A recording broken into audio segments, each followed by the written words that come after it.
Pulse oximeter एक सानो उपकरण हो जसले हाम्रो रगतमा भएको अक्सिजनको मात्रा सजिलै पत्ता लगाउँछ। हाम्रो शरीरका कोषलाई काम गर्न अक्सिजन चाहिन्छ। विशेषतः हाम्रो मुटु तथा फोक्सोले रगतको सञ्चार र त्यसमा अक्सिजनको मात्रा पुर्याउने काम गर्दछ।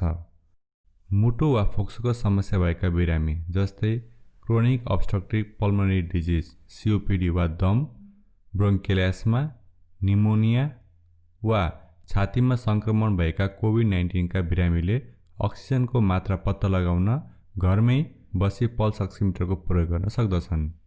यस भिडियोमा पल्स अक्सिमिटर के हो, यसको प्रयोग कसरी गर्ने, प्रयोग गर्दा के कुरामा ध्यान दिने र यसबाट प्राप्त रिडिङलाई कसरी अर्थ लगाउने बारेमा बताउने छु।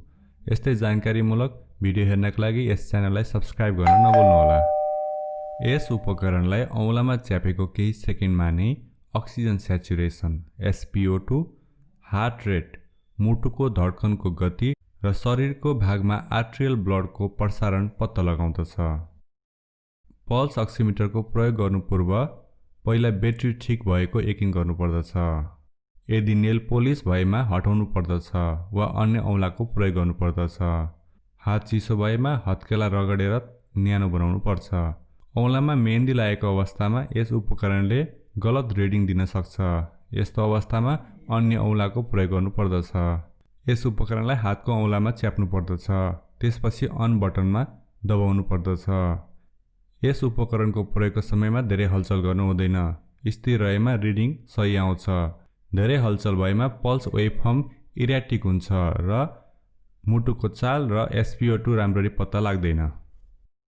औँलामा च्याप्दा धेरै कसिलो वा धेरै खुकुलो हुनु हुँदैन। पल्स अक्सिमिटरको प्रोब राम्रोसँग फिट भएको हुनुपर्दछ। सामान्यतया पल्स अक्सिमिटरको प्रयोग घरभित्रको प्रकाशमा गर्नुपर्दछ। धेरै उज्यालो ठाउँमा जस्तै सूर्यको प्रकाशमा गरेमा रिडिङ गलत हुन सक्छ। समय समयमा पल्स अक्सिमिटरको प्रोबलाई कपडाले सफा गर्नुपर्दछ। हाम्रो शरीरमा अक्सिजन स्याचुरेसन 100 देखि 95 सम्म सामान्य मानिन्छ। यदि रिडिङ 94 देखि 91 सम्म भएमा केही समस्या छ कि भनेर बुझ्नु पर्दछ र 90 वा 90 भन्दा कम रिडिङ भएमा यसले खतराको संकेत गर्दछ।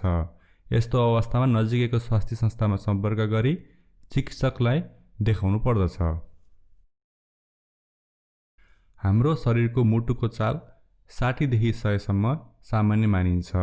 60 भन्दा कम मुटुको चाललाई ब्रेडिकार्डिया र 100 भन्दा माथि मुटुको चाललाई ट्याकिकार्डिया भनिन्छ। तपाईलाई यो भिडियो कस्तो लाग्यो?